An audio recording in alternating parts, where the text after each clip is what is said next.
Hey guys, it's DL, and somebody actually said, hey, can you do a demo of you playing this guitar? So that's what I'm going to do.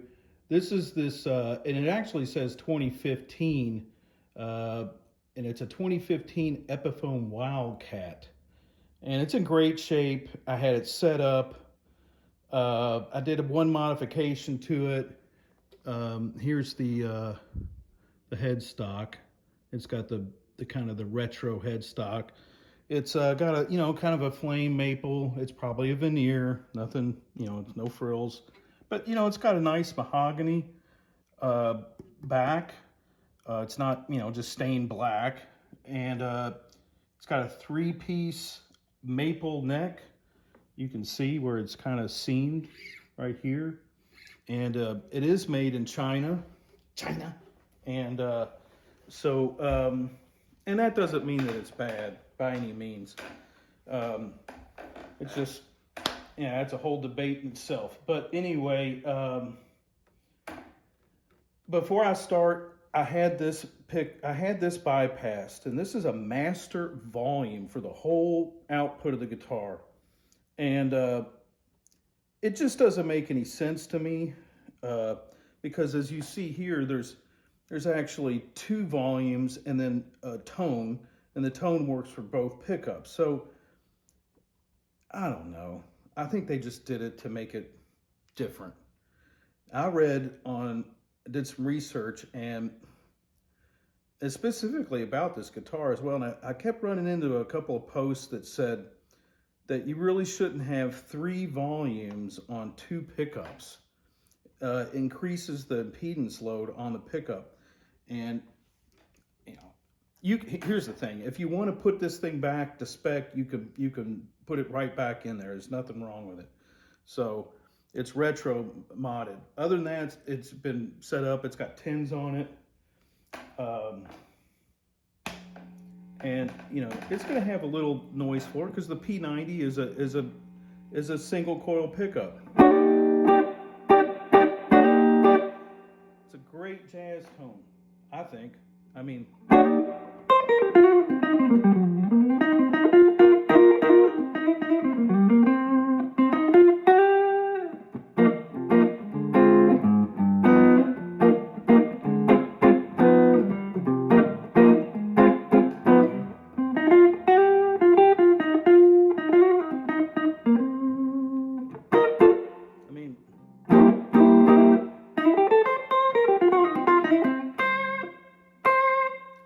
man, it's got,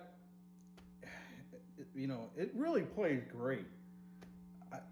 I think that's with the tone all the way up. I guess if you wanted to roll the tone back down a little bit, you could get even maybe a little darker jazz. So.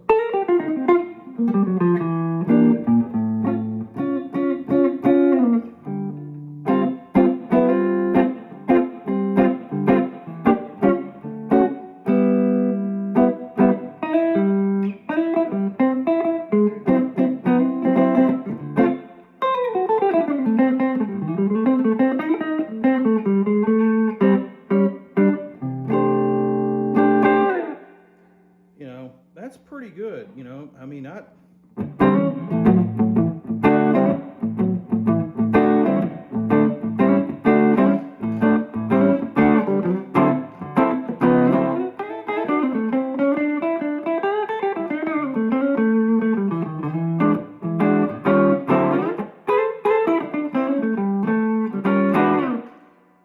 pretty cool. So let's go to the middle pickup.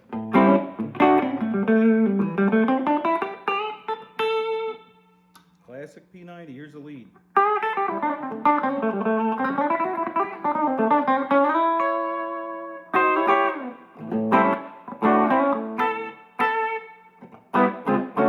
Not sure what the but this is a pretty flat neck, which I think works well at least for me. The neck size is great. It's,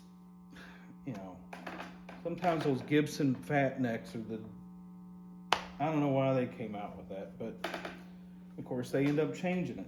So I got to give a shout out. This is a Tubescreamer that I got from my buddy Pete in St. Louis, and long story short, I sent him this pedal to work on, and he said, "Oh man, it's so bad. I'll just sell you one cheap with the mod, you know."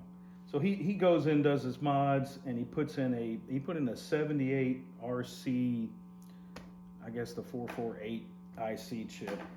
He sources all this stuff. I mean, he's down on that scene, man. He knows.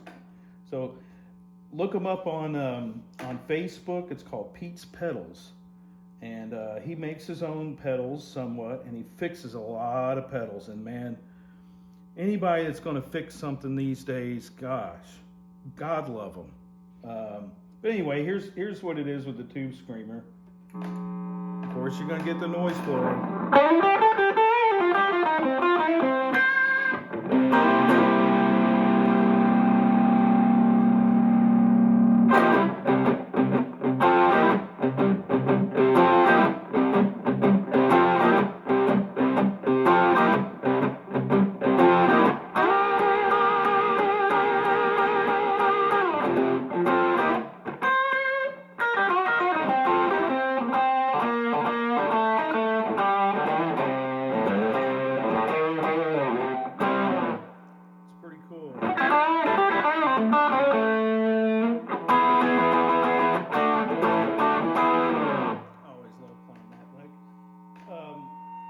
You know, it's a P90, folks. They do this. That's why people, you know. I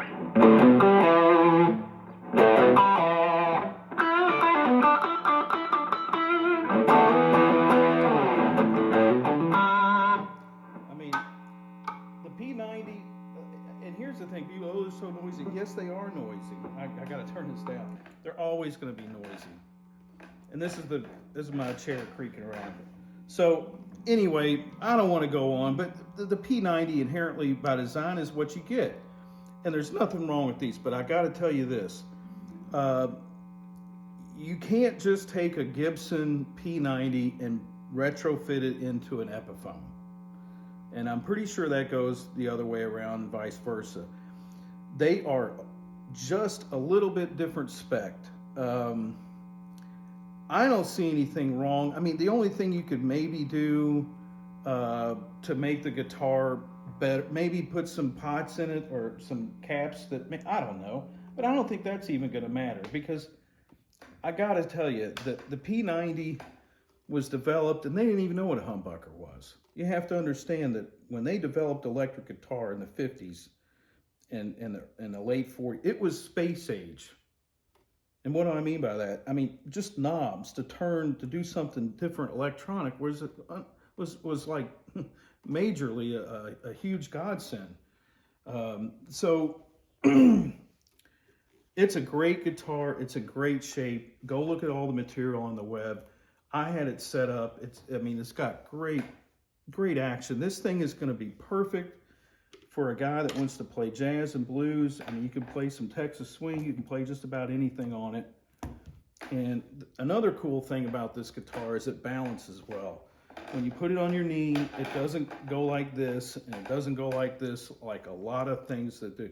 It lays really nice on the knee, or you can go, you know, classical style and do it this way too. You know, so it's got a Venetian cut. I think it looks cool. And it doesn't have a Bigsby. All the ones and they're hard to find in the ones without the Bigsby. And somebody's going to get a really good guitar for a moderate amount of money. It's not super heavy. I mean, it's not a Les Paul, but you know, it's definitely a good guitar. There's nothing wrong with it. I think it looks cool. It plays cool. You know, it's in great shape. Another cool thing is that's a nice output jack. Most Epiphones don't even have that, where they have that thing. They just come out of there, and then most of the time they get loose.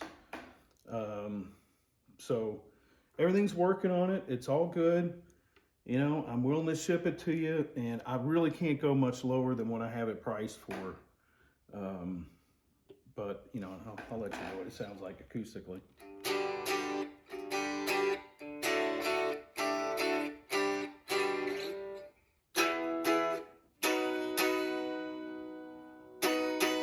It intonates perfect. All right, somebody buy this thing. Seriously, it's a cool guitar. It's a good guitar, and somebody's going to get a nice one. The price I have on there is without a case, though. But I will tell you this, that if you find a hard case for an Epiphone 339, it will fit perfectly.